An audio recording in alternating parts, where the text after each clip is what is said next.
Salve Imaginazéticos! Está no ar e nas redes o Imagina Zé, o seu panfleto eletrônico em formato de podcast, o podcast que traz assuntos do dia a dia, mas com uma boa dose de reflexão para que você não ache que violência é algo normal. E com roteiro e apresentação minha, Rodrigo Gonçalves, direção e edição de Eder Novaes, esse é o Imagina Zé, Trabalho Escravo. E se você quiser falar com o Imagina Zé, você já sabe. Nosso Zap Zap é 984317115. Estamos também lá no Twitter com @ImaginaZécast e a mesma arroba no Instagram. E hoje estamos com José Raimundo. Zé, muito obrigado pela participação aqui no Imagina Zé. Valeu, Rodrigo. O Zé Raimundo tem um currículo aqui que vou dizer pra você, hein? Esse é do bom, fofinho. Esse é do bom. O Zé Raimundo é servidor público estadual do Sistema Único de Assistência Social, faz parte da coordenação estadual do Cadastro Único. Zé cursa Engenharia da Computação na Univesp, meu colega de Univesp. Iniciou o mestrado na Faculdade Largo São Francisco, da USP. É mestre em Ciências Sociais Aplicadas, com ênfase em Políticas Sociais de pós-graduação, pela Universidade Vale dos Sinos, Vale do Rio dos Sinos. Vale do Rio dos Sinos, e é cientista social formado pela Faculdade de Filosofia, Ciências e Letras, a FEFELESH, da USP. E se você quiser mandar uma mensagem pro Zé, não, pro Imagina Zé também, mas pro Zé. O Instagram do Zé Raimundo é @joseraimundo.souza. É isso, Zé? Tem D. Tem um B ali. De Souza. joseraimundo.desouza. Corrigindo. Imagina, Zé. Imagina, Zé. Imagina, Zé. Como eu disse na introdução, hoje nós vamos discutir trabalho escravo. Para você que está aí assistindo o Imagina Zé, já vai ser 13 de maio ou depois do 13 de maio. Mas, para a informação de todas e todos, a escravidão no Brasil se dá início ali no século XVI, com o desembarque dos primeiros escravos africanos conduzidos pela coroa portuguesa. Desembarque aqui no Brasil. A movimentação dos trabalhadores escravizados trazidos do continente africano para trabalhar inicialmente nos canaviais. A gente sabe que, posteriormente, eles acabaram trabalhando com outras funções, no ouro, no café, mas a gente vai continuar falando sobre isso. O termo escravo é um termo que já está em desuso, já não era sem tempo, né? Está em desuso no Brasil. E imagino que no mundo. O termo mais correto de se usar é escravizado, porque isso enfatiza a imposição da escravidão. Ninguém nunca foi escravo porque quer ou porque quis. A escravidão no Brasil teve fim oficialmente no dia 13 de maio de 1888. Aliás, é um dos últimos países do mundo a abolir a escravidão. Mas a gente pode encontrar alguns resquícios de trabalho escravo ainda nos dias de hoje. E é sobre isso que a gente vai falar com o Zé Raimundo. Zé, eu trouxe algumas coisas aqui. Em agosto de 2024, a Operação Resgate resgatou 593 trabalhadores em condições de trabalho escravo contemporâneo.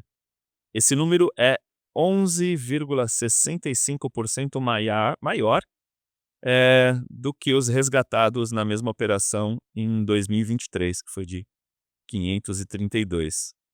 Atividades econômicas com maior número de vítimas de escravizados, né, estão na área rural, né, como o cultivo de cebola, horticultura, café, na cultura de alho, batata, cebola. Na área urbana, destacam-se resgates ocorridos na fabricação de álcool, na administração de obras e, cara, pasme você, na atividade de psicologia e psicanálise. 18 pessoas foram resgatadas. Olha que incrível. Eu imagino que isso tenha sido em alguma atividade manicomial, mas isso me chamou bastante atenção. E eu queria chamar a atenção de um caso que aconteceu em 2023, que trabalhadores foram resgatados em um alojamento em Bento Gonçalves. Você vai se lembrar desse caso. Lá na Serra Gaúcha, onde foram submetidos a condições degradantes e trabalho análogo à escravidão. Durante a colheita de uva, eles foram contratados por uma empresa que oferecia a força de trabalho das vítimas, a cooperativa Garibaldi, a vinícola Aurora e a Salton, que são todas marcas bem famosas aqui no Brasil. Eu consumi muito suco de uva Aurora, hoje deixei de consumir por conta desse episódio. Por conta desse episódio. E o que me chama a atenção nesse caso é que existiu um vereador de Caxias do Sul, o Sandro Fatinel. O Sandro Fatinel, ele era afiliado ao Patriota, Sim, bastante patriota. demais. Hoje ele é filiado ao PL. E ele fez um pronunciamento na Câmara de Vereadores dizendo que a culpa da escravidão era de pessoas que não queriam trabalhar, que os agricultores, né, que a cooperativa lá, ela não deveria contratar pessoas lá de cima. Você é nordestino, Zé? Ou não? Meu pai era nordestino, meu pai era pernambucano, Olha, do Pernambuco. meu avô era baiano, né? Meu avô era baiano, o pai do Éder é baiano. E você coloca aqui, você vê que o cara ainda culpa o escravizado pela própria escravidão. E diz que ele é vagabundo por trabalhar sem receber salário. Eu queria saber se esse patriota trabalha sem receber salário. Esse cara não protagonizou, esse não é o único episódio desse vereador, mas isso ilustra muito o caso que a gente vai discutir aqui na sequência. E a gente está aqui no Imagina Zé para discutir um caso específico que está acontecendo ainda, né, Zé, no Brasil. Perfeito. A Sônia, que a gente vai tratar agora, era uma menina negra. Era não, é. Agora não mais menina, né? Já uma senhora. Uma senhora. E com deficiência auditiva. E ela foi retirada da casa dos pais em São Paulo, ali pelos anos 82, 83, devido à violência do pai. Violência que ela sofria do pai. Por viver numa família. E foi viver na casa da família de um desembargador, né? A família Gaioto Borba, né, Zé? Detalhe que isso acontece sem uma autorização judicial, né? Não existe um processo de adoção legal. O que nos coloca como um caso bastante grave é que a Sônia, ela é isolada, né? Ela fica isolada socialmente. Ela trabalhou como doméstica, criou os filhos da família e viveu sem documentos até os 46 anos. Sua mãe biológica, dona Deolina, morreu em 2016 sem nunca mais ter visto a filha, enquanto seus irmãos acreditavam que ela tivesse morta, né? Porque já não tinham mais contato há muito tempo, ou que já nem estava mais no Brasil, e que hoje com 50 anos, ela nunca teve acesso à educação e permanecendo sob controle da família, que eu coloquei aqui como acolheu, mas considera isso acolhimento? Não, de maneira alguma, né? De maneira alguma. Zé, você nos trouxe esse caso, a gente está aqui para conversar sobre ele. Eu queria que você falasse, você desse, eu falei pra caramba já, desse, introduzisse esse caso. Olá, quem nos ouve, essas são histórias do nosso cotidiano que, na verdade, demonstra a classe dominante brasileira e sua falta de escrúpulos, ao conduzir o processo de modernização brasileiro. Eu vou chegar ao caso e para poder resgatar um curso que eu fazia, durante a pandemia, aí eu conheci a professora Elizabeth Aparecida Pinto, da UFBA.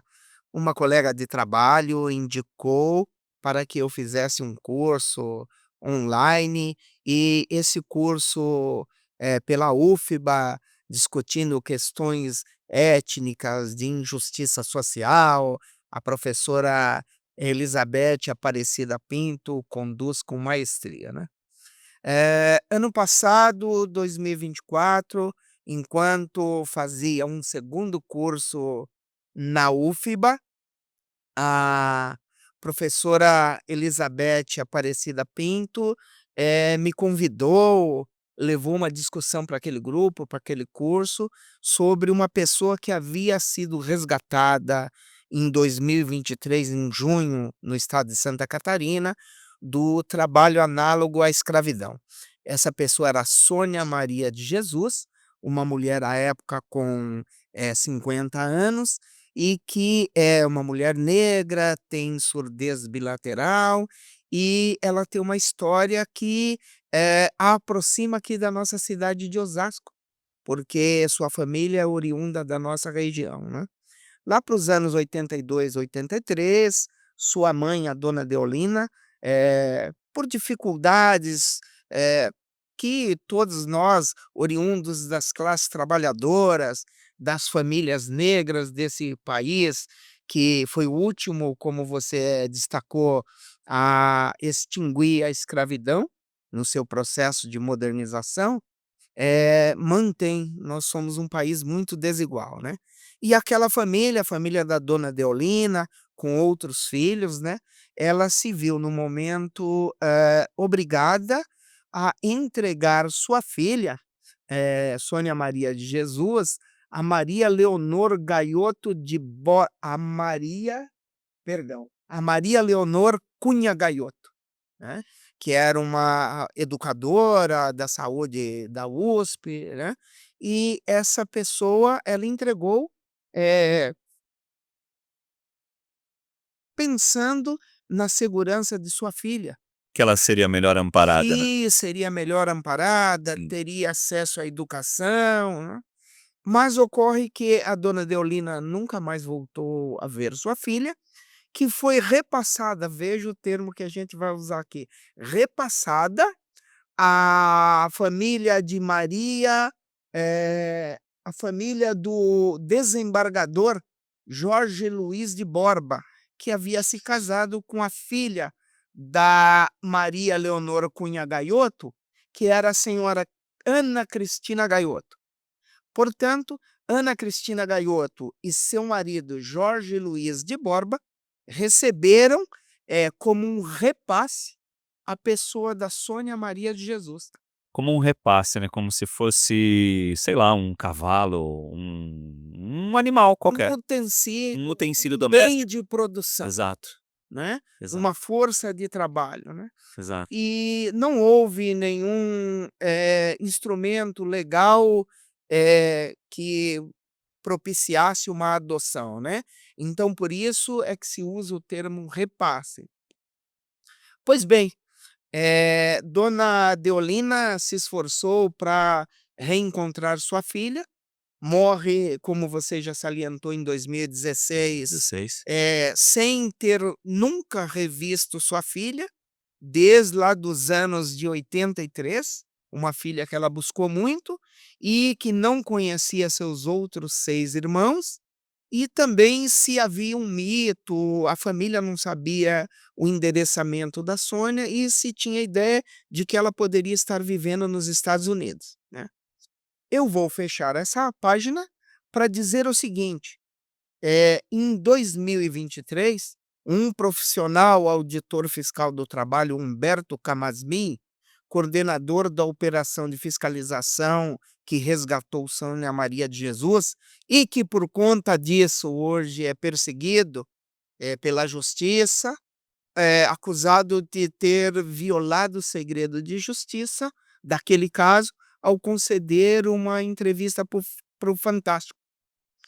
Pois bem, em junho de 2023 foi, feito o resgate de Sônia Maria de Jesus, que foi conduzida à instituição de acolhida de mulheres, que foram, no caso dela, uma mulher resgatada do trabalho análogo à escravidão, e ela é muito acompanhada por uma pessoa que é auditora fiscal do trabalho também, que eu queria destacar como importante no processo, que é a Luciana Xavier Sanz, né.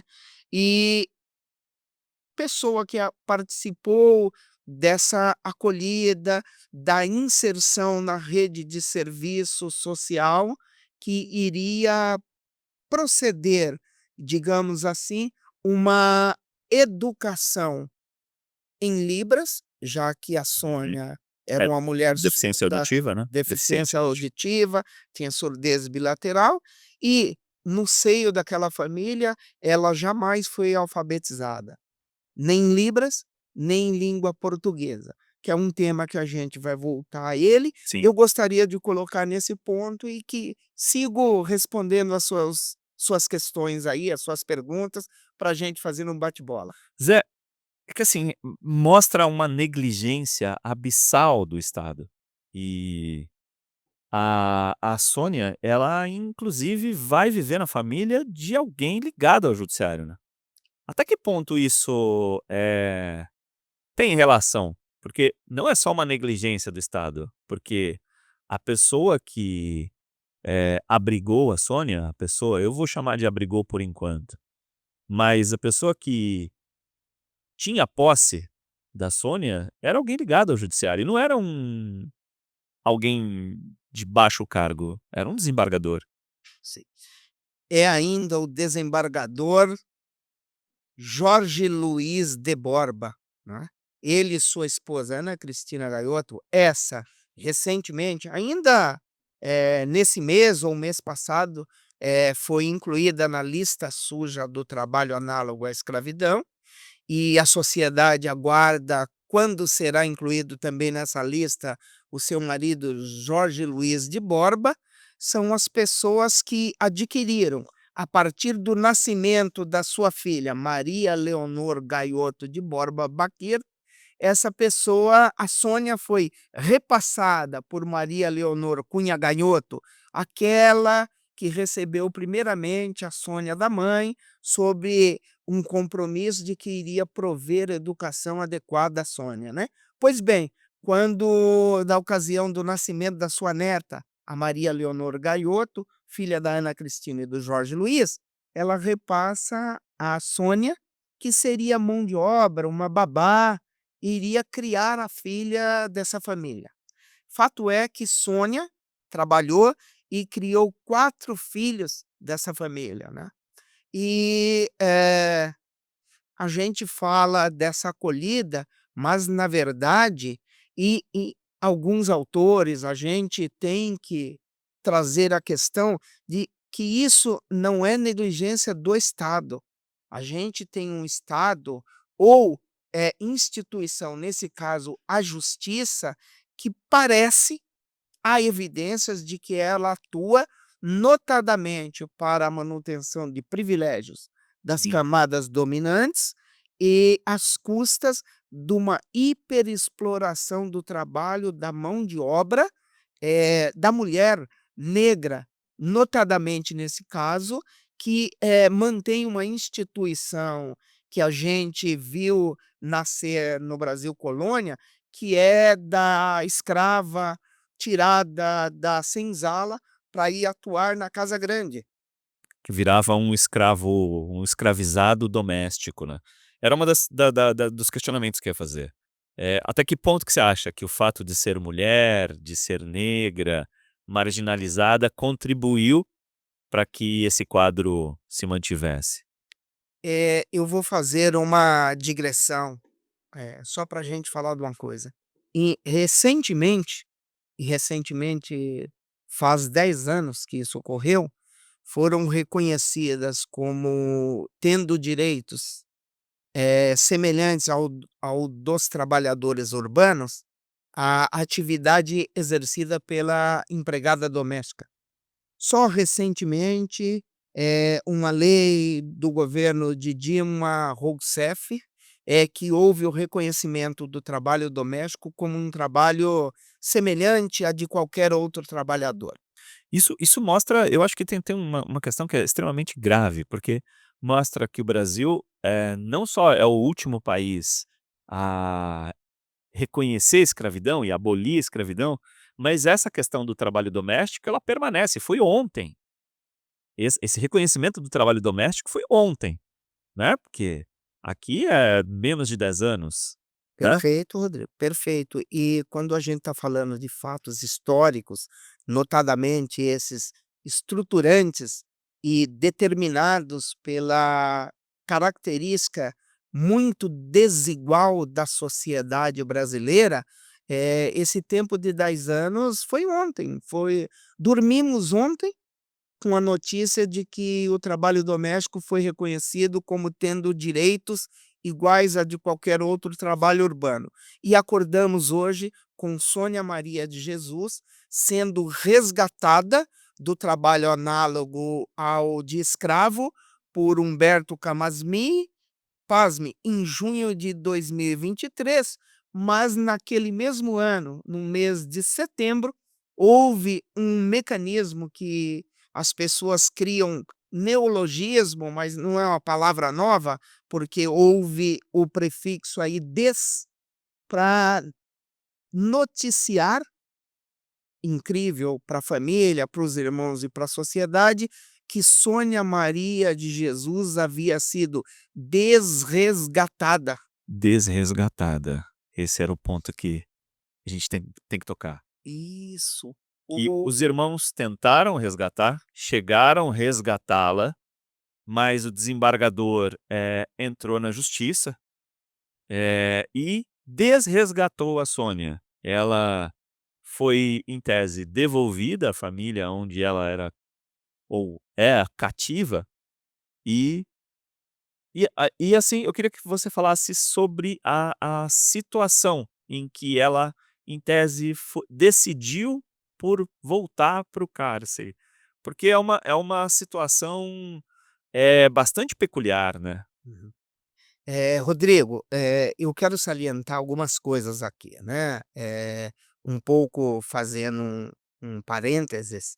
A luta, Sônia Livre, eh existem, forças sociais, coletivos, que estão somando junto à família, assim como os profissionais, eh, da instituição de fiscalização do trabalho, Luciana Xavier Sanz, Humberto Camasmi, que foi desligado do caso, mas que estão lutando para que ocorra esse absurdo desresgate, são forças que vêm atuando para que a gente consiga acordar amanhã, e quando eu digo amanhã, não estou dizendo no sábado, né, no dia seguinte ao 13 de maio, no 14 de maio, mas a gente, luta e espera que em breve Sônia possa estar com seus irmãos.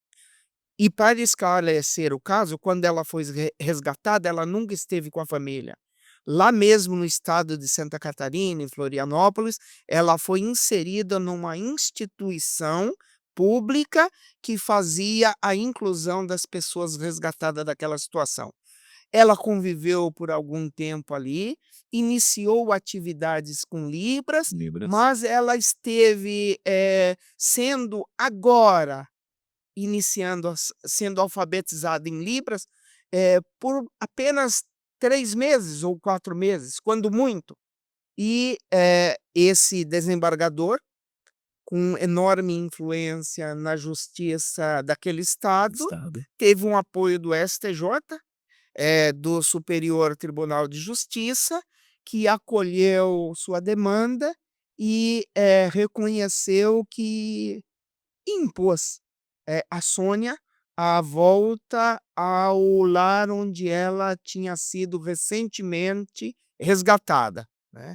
Então tem uma série de controvérsias aí, e existia a família, se mobilizou, se movimentou para criar um processo de adoção, eh paternal, maternal, socioafetivo, né.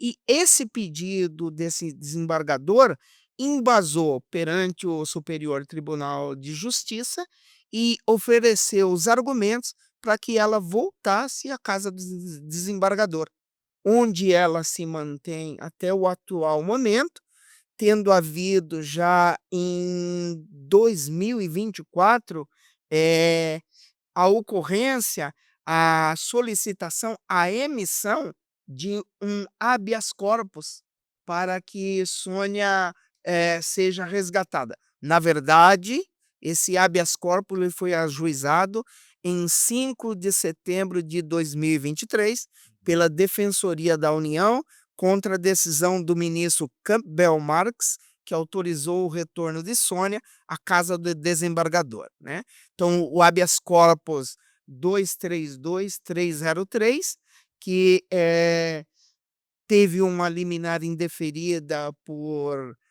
pelo ministro André Mendonça, mas já há parecer favorável da Procuradoria-Geral da República pela libertação, da Sônia, que foi protocolado no STF em 6 de 11 de 2024. Todavia, o processo segue sem movimentação para julgamento, né.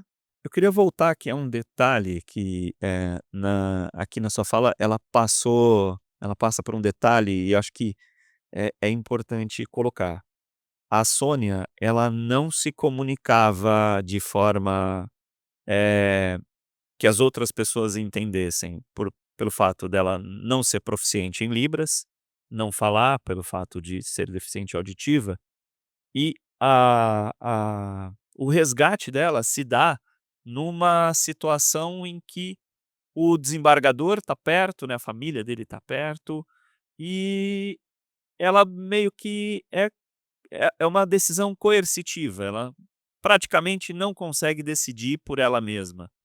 E depois a família dela, os irmãos, eles são eles só vão poder ver a Sônia em datas e locais marcados pela família e sob a supervisão deles, né. Ou seja, ela não teria possibilidade de, reclamar ou de falar se estivesse sofrendo qualquer tipo de violação, sem que os seus, donos pudessem acompanhar, né.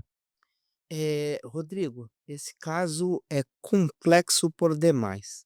Primeiro, só o fato de um ser humano ser mantido em condição análoga à escravidão já é paradoxal na atual sociedade, que é a sociedade contratual, a sociedade da relação de emprego, em que, um empresário adquire, por meio de um salário, direitos trabalhistas, eh, a exploração, a autorização para explorar a mão de obra de um determinado trabalhador. Pois bem, para além desse caso, a Sônia, com o problema de ser uma mulher deficiente, que aos 46 anos ela foi encontrada com sérios problemas de saúde, o documento, como você salientou, foi tirado naquele momento com 46, 45 anos, né. Isso é um detalhe importante, né, uma pessoa que aos 46 anos não tinha documentação, Perfeito. não teve provavelmente por não ter documentação, nunca teve acesso a um tratamento de saúde, um tratamento ortodôntico, e aí vem a sequência, porque a família entra com uma ação de reconhecimento de paternidade afetiva. Como pode? Sem levar o seu filho ao médico, sem lhe dar documentos, sem lhe dar tratamento dentário, sem lhe dar uma forma de se comunicar e como um tratamento de paternidade? Rodrigo, em outro momento você falou da questão de gênero, né, da questão de ser uma mulher negra, Sim, da questão da nossa herança escravocrata, e é importante a gente ressaltar que os estudiosos, os intelectuais que abordam o trabalho análogo à escravidão, eles tratam do tema e tem alguns algumas máximas que as famílias que são, eh, pegas em flagrante sim, flagrante, de terem escravizado trabalhadores, eles se saem com uma desculpa, que é: "Ela é como se fosse da da família", família. né. Nesse caso, o desembargador usou e abusou dessa fala quando ele diz o seguinte, né, a família do Jorge Luiz de Borba e da Ana Cristina Gaioto diziam que a Sônia era da família. Ora, eles têm 4 filhos, filhos esses que são formados em administração, em direitos, que viajam, que falam outros idiomas, algo que foi negado à Sônia. Exato. E o que a gente sabe é que a capacidade de comunicar, de trocar, é que te vincula ao mundo e ao processo de humanização, de relacionamento com as outras pessoas. Ora, quando você é impedido, você não é alfabetizado, você, na verdade, tem sua voz calada, cessada, sua voz é impedida de manifestar os seus desejos e os seus gostos, os seus posicionamentos. Então, portanto, existe uma vasta, eh eh, comprovação de que a Sônia, é alvo de negligências da saúde, na área da educação, e explorada sem nunca ter sido reconhecido qualquer direito, ela não tinha, e isso o serviço, as associações que tratam e que analisam junto àquelas instituições que abrigaram a Sônia imediatamente ao desresgate, fazem análise e produzem dados que ela não tinha condições de por si só, concordar ou discordar de sua ida, né. Então, e aí ela volta a uma casa que tem um processo de paternidade socioafetiva, dizendo que ela é da família, mas o que se vê aí que é uma estratégia dessa classe dominante, que não quer largar o osso e Exato, que sim, sim, né. exato.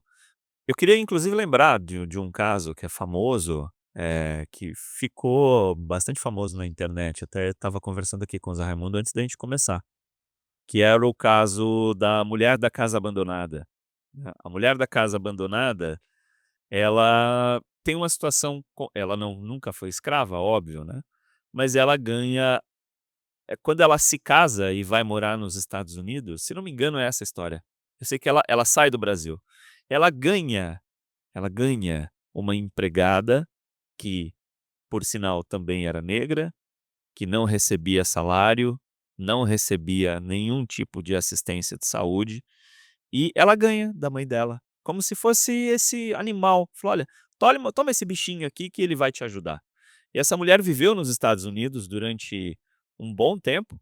Essa mulher foi resgatada e, inclusive, o companheiro da mulher da casa abandonada, ele acaba, se não me engano, sendo punido pela justiça norte-americana, mas a mulher da casa abandonada nunca foi punida pelo caso.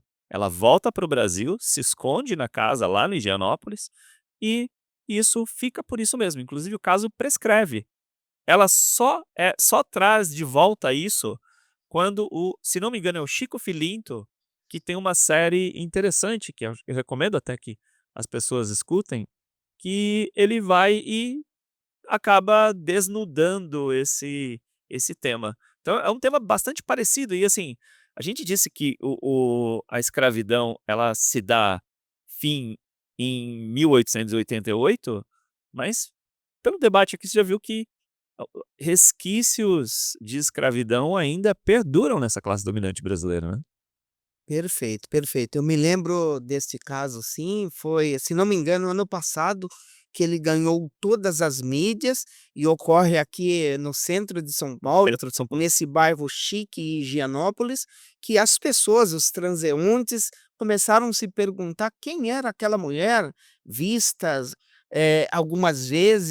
vista algumas vezes circulando, entrando e saindo daquela casa, e esse jornalista é quem vai desnudar a situação, mas a mídia tratou desse caso com a exaustão, né. Sim. E, quando você traz para os ouvintes aqui essa questão de que essa pessoa ganhou uma trabalhadora que não era uma trabalhadora, ela na verdade um apêndice, um objeto Exato. do qual ela ia fazer uso e que foi levado para os Estados Unidos e que termina com essa história do marido, se foi punido, ela mesmo conseguiu escapar a essa punição e depois a gente tem esse caso da mulher da casa abandonada, né. Sim. Pois é, a gente consegue perceber e por isso fica muito evidente que o trabalho análogo à escravidão, ele perdura até hoje. E não é incomum, Rodrigo, mesmo com o advento do reconhecimento do trabalho doméstico como tendo direito, ao trabalho, eh, urbano, de qualquer outro trabalhador de qualquer outra área, é comum as famílias contratarem, mesmo com os mecanismos da justiça hoje, uma trabalhadora e emprestá-la para prestar serviço na irmã, numa prima, na mãe. É como se elas contratassem alguém de maneira consorciada. Isso não existe. E as trabalhadoras, por necessitarem sobreviver, por necessitarem de exercer o seu labor para adquirirem seu sustento, acabam se submetendo. E, na verdade, também desconhece a legislação, né. E é importante a gente divulgar e saber que existem sindicatos dos trabalhadores domésticos que se debruçam sobre o tema e buscam constantemente, aumentar o conhecimento das mulheres que são as trabalhadoras domésticas que, na verdade, a escravidão que você tocou no ponto, que oficialmente termina em 13 de maio de 1888, quando a gente abre a página de hoje, 13 de maio de 2005, a gente encontra a mesma situação. 2025. 2020, e a gente encontra a mesma. A gente acaba, se deparando com casos, ainda que eu acho que eu não sei como não causa, imagino que cause a alguns, mas numa situação como essa causa repulsa, né, causa, asco por parte das pessoas que vêm. E assim, eu tô horrorizado com o caso, eu sinceramente não conhecia o caso da Sônia. Eu acabei tomando contato com o caso da Sônia através de você. E o interessante é que, assim, o desembargador, numa determinada, audiência, ele chora e se diz perseguido. Eh, ainda nós temos que nos deparar com isso, o que seria isso? A liberdade de poder escravizar alguém, é isso? Então eu não consigo entender. Não sei se você tem alguma alguma teoria sobre isso. Ô Zé, eu queria até fazer Pode falar. acrescentar uma indagação aí, porque é o seguinte, é inacreditável tudo que você está retratando sobre esse caso, que uma pessoa, ela não pode ter o direito de optar em não estar num espaço. Ela não pode acordar e falar: "A partir de hoje eu não fico mais aqui", ela não tem esse direito.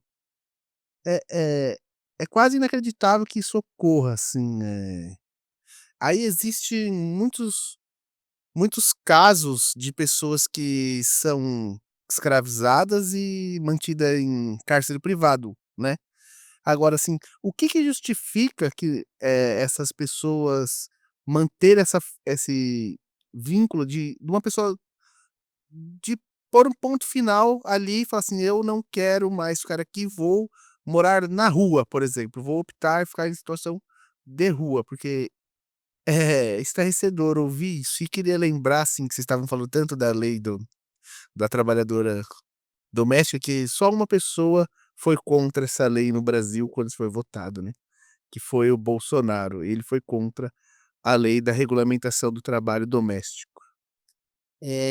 Éder, e Rodrigo, é importante trazer esse tema do choro, né, e essa figura que você citou o nome também, porque as pessoas convenientemente choram quando isso, traz a elas pode fazer com que a sociedade as olhe como seres humanos.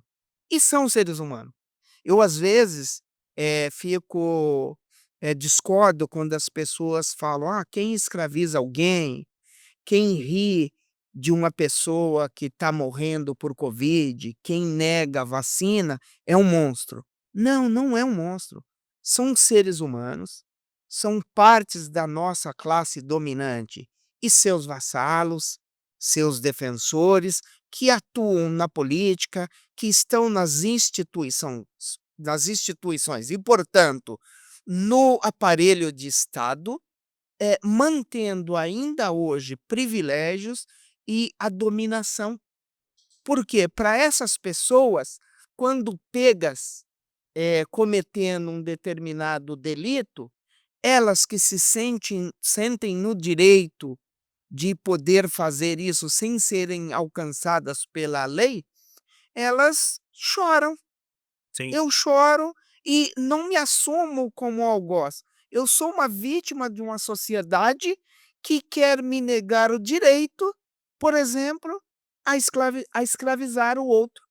Então, assim, isso que você fala é incompreensível como hoje, em 2025, o STF, através de André Mendonça, que indeferiu aquela eh, preliminar do habeas corpus, né, que ele indefere o pedido e que até hoje não foi julgado.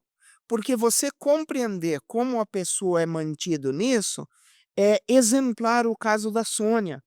É que, na verdade, quando você nega o Estatuto da Educação, você nega o convívio com seu grupo de pertencimento, você nega a troca que pode haver entre uma criança que está sendo educada e a sua ancestralidade, seus irmãos, a sua família, quando ela é tirada e colocada num outro lugar, unicamente como uma força de trabalho, esse silenciamento, essa condição faz com que, as classes dominantes possam impor o seu desejo.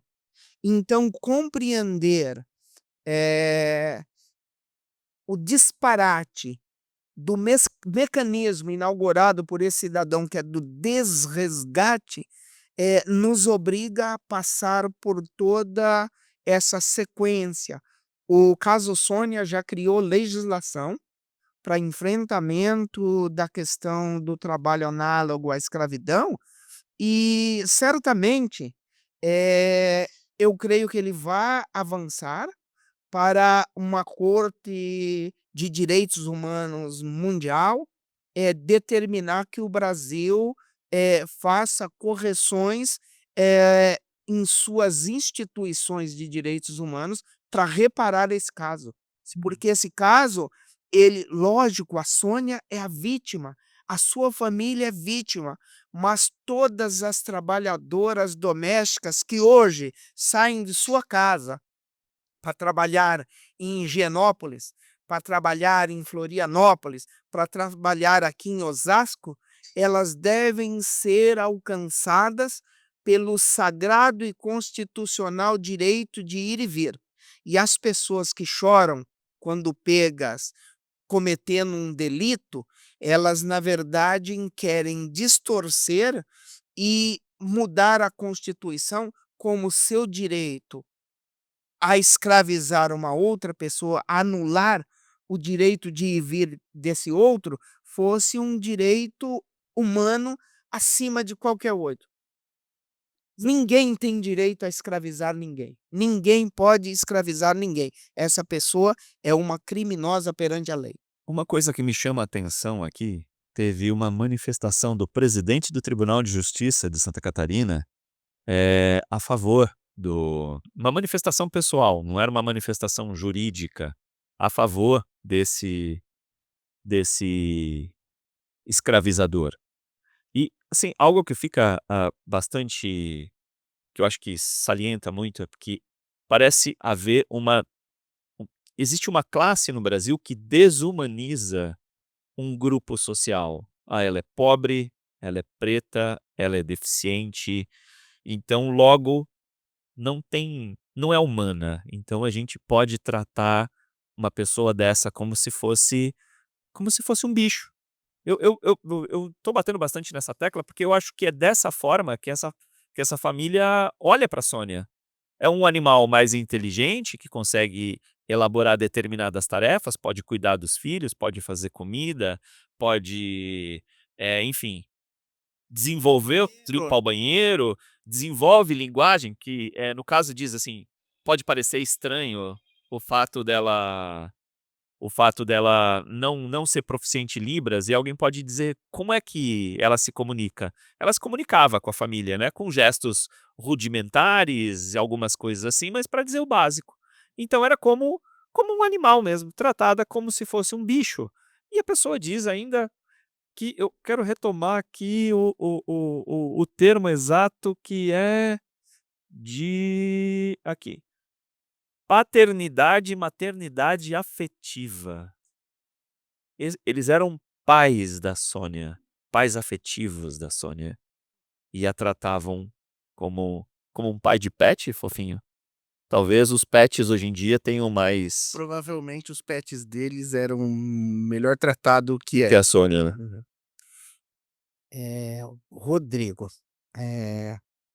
a gente, às vezes, na nossa fala e com a nossa indignação, tropeça nas palavras, acaba pronunciando nomes de maneira errônea, mas o importante é debater o caso, é trazer o quão complexo ele é e também demonstrar que nós seguimos resistindo. A família da Sônia, através da Marta, do Marcelo de Jesus, pessoas com as quais eu conheci, por quê? Lá pela professora, eh eh, poxa,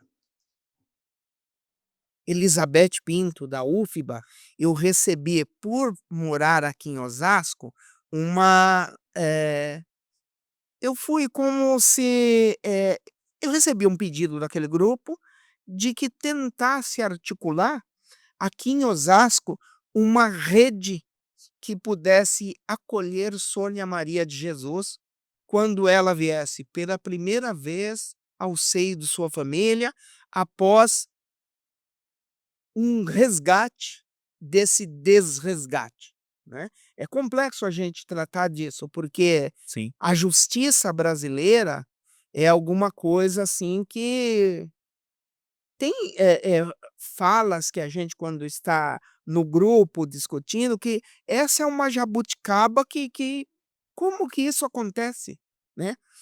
Da justiça, que deveria ser a guardiã da Constituição, ela distorcer a Constituição brasileira a um tal ponto que ela cria um mecanismo jurídico do desresgate, obrigando uma pessoa que foi resgatada da condição análoga à escravidão a voltar ao seio da família que a escravizava. Então, portanto, por ser morador aqui da cidade de Osasco, a professora Elizabeth Aparecida Pinto, lá naquela disciplina da UFBA, me passou e aquele grupo uma tarefa, né, de buscar aqui junto ao Espaço da Cidadania do Clemente. Eu me propus a estar conversando aqui com o pessoal do Instituto Zequinha Barreto, Muito porque bem. Osasco é uma cidade de luta trabalhista, de resistência, e aí a gente conhece o Fala Zé, esse podcast que leva assuntos do cotidiano, mas com uma enorme pitada, e não é uma pitada, colheradas de reflexão, para a gente não aceitar esse fato como sendo normal. Em 2025, já ficou patente que Sônia Maria de Jesus é uma mulher que foi escravizada, foi negada a ela direitos constitucionais de ir e vir, ao longo de toda a sua vivência como uma propriedade daquela família. É lógico que ela desenvolveu mecanismo de comunicação com eles, né. Sim. E ela, por não ter convivido, não saía para espaços públicos, desacompanhada. Você tocou no outro momento a família, de Sônia, seus irmãos recentemente, depois de 2023, eles quando puderam visitá-las, foi sobre após a permissão daquele desembargador e sempre com fiscalização de pessoas que, estavam acompanhando e impedindo que Sônia fosse filmada, fotografada. Tem regras para que eles não divulguem imagem de Sônia nas redes sociais. Então, não só a liberdade da Sônia que é negada, a liberdade dessa família é negada. A liberdade dos irmãos, das irmãs, de conviver com ela, de dar um abraço fraterno, de poder, curtir um almoço em família, sentados à mesma mesa, né. A gente vive, ocasiões que seria interessante, né. Recentemente tivemos a Semana Santa, não sei quais são a crença deles, né, mas talvez eles pudessem, por ocasiões religiosas ou por aniversários, datas importantes para a família, se sentarem juntos e fazerem uma refeição. Pois bem, isso sempre foi negada aos familiares da Sônia. E, meu sonho, quando a gente vem aqui trazer essa voz, é que a partir de mais este podcast, ele venha se somar a outras vozes que exigem Sônia Maria de Jesus livre, Sônia livre. Acho que é de extrema importância. Espero que o Imagina Zé possa ser uma dessas vozes, né, que grite aí por conta dessa desumanização, dessa família. Que isso que você falou é extremamente importante. Tudo isso que você pode estar fazendo nesse momento, sentar, abraçar sua mãe, seus irmãos, sua seus familiares, seus amigos, tudo isso foi negado a Sônia. Foi uma pessoa que viveu, que já está envelhecendo e não teve esse direito humano. Fofinho, eh, você quer acrescentar alguma coisa? Zé, você acha que tem alguma coisa que a gente não tocou, que é importante a gente colocar agora? Eu sei que ficam coisas que a gente vai lembrar um pouquinho depois, eu acho que isso acontece num espaço, a gente não consegue discutir, mas, enfim, está livre para dizer o que você quiser. Rodrigo, Éder, quem mais nos acompanha, sempre que a gente realiza uma luta, e essa por Sônia livre, eh, é um caso exemplar, nós que militamos em torno da questão, quando abordamos a questão, temos também outras problemáticas em nossas vidas que faz com que a gente não seja perfeito ao fazer a enunciação desse caso, né. Se houve alguma falha, eu peço até perdão para a família da Sônia, para a Marta, para o Marcelo, mas o intuito de trazer esse caso é poder mostrar que, a despeito da época em que nós vivemos, em que se sucedem o resgate de trabalhadores em situação análoga de escravo, a gente que criticou o Estado e algumas instituições, como esse Tribunal de Justiça de Santa Catarina, também devemos elogiar servidores públicos, como o Camasmi, que foi o o auditor fiscal, Humberto Camasmi, que foi o auditor fiscal que coordenou a operação que resgatou a Sônia, como a Luciana Xavier Sanz, auditora fiscal do trabalho, que participa desse esforço de inclusão das mulheres que devem ser reinseridas porque tiveram direitos violados. Eu quero também trazer aqui e agradecer a professora Elizabeth Aparecida Pinto, porque são servidores da educação, da justiça e de setores da justiça do trabalho que fazem-nos acreditar que um outro mundo é possível. E, não obstante falhas, que a gente não consegue abordar toda a situação, temos um tempo curto para tratar desse assunto, certamente voltaremos a falar dele de novo, que eu Perfeito. acredito que depois do Fala Zé, a gente vai ter uma repercussão que vai fortalecer a luta. Então, não quisemos aqui ser perfeitos na nossa ao trazer o caso, mas acentuar que uma mulher, hoje com 51 anos, aguarda pelo julgamento de um habeas corpus, que está parado no STF, para que ela tenha reconhecido seu direito de ir e vir e possa estar com seus irmãos, que não por acaso ou casualmente é uma família que mora aqui em Osasco, na nossa região, e eles acessam serviços públicos na nossa cidade.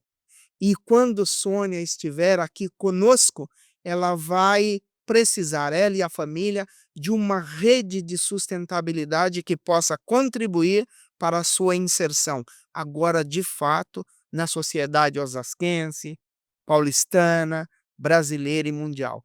A Sônia é um caso exemplar e eu tenho certeza que, a partir da abordagem dessa situação, a luta contra o trabalho análogo à escravidão, notadamente da mulher negra doméstica com deficiência, jamais será a mesma, porque nós estamos aprendendo com o caso, né. A luta, quando você se levanta, quando você sai de casa e busca justiça, os caminhos até se obter isso, eles são de aprendizado, né. Então, se houve alguma falha, eu peço 1000 desculpas e quero salientar aqui que as pessoas podem procurar mais informação no @SoniaLivreOficial, no @Luciana Xavier com X Sanz, Luciana Xavier Sanz, e @Milene Brasil, que são arrobas aí do Instagram de pessoas que fazem a luta e que já levaram o nosso grito de Sônia livre para o exterior. E é isso, né. A gente conclui, eu fico por aqui, mas agradecendo a vocês pela oportunidade de eu acredito também que a voz, que vos fala agora, é também uma voz de muita tristeza e uma voz que se sente estarrecida com o fato de um desembargador, que deveria ser alguém defensor da justiça, cometer um ilícito a ponto de estar mantendo ainda escrava uma pessoa que a justiça já restou comprovada que foi escravizada por eles por década. Isso é errôneo e, a despeito da sua mulher ter sido inserida na lista suja do trabalho análogo à escravidão, o desembargador também deve fazer parte dessa lista, porque Jorge Luiz de Borba também é uma pessoa que pratica o crime de escravizar um outro ser humano. e para benefício próprio. Isso não resta dúvida. Obrigado a vocês, A Rodrigo gente que e Ellen. agradece. E assim, o Imagina Zé fica aberto aqui, como a gente gosta de chamar de panfleto eletrônico. Panfleto é algo de reivindicação. Então acho que o Imagina Zé cumpre aqui a função de panfleto eletrônico.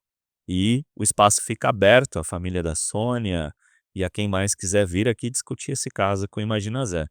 Foi um prazer no sentido de trazer o debate a público. Zé, muito obrigado pelo bate-papo fofinho.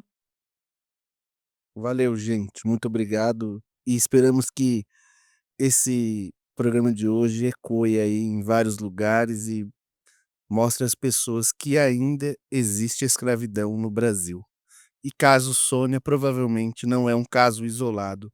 Deve existir outros aí pelo nosso Outras país. Sônias podem estar E acontecendo. Sônia é livre. Sônia Livre. Sônia Livre. O Instagram de José Raimundo é @joseraimundo.desouza. Sigam o Imagina Zé nas redes sociais, @ImaginaZécast no Twitter ou no Instagram, no Zap 984317115, prefixo 11. Esse foi o Imagina Zé, 13 de maio, trabalho escravo, Sônia Livre. Sônia Livre.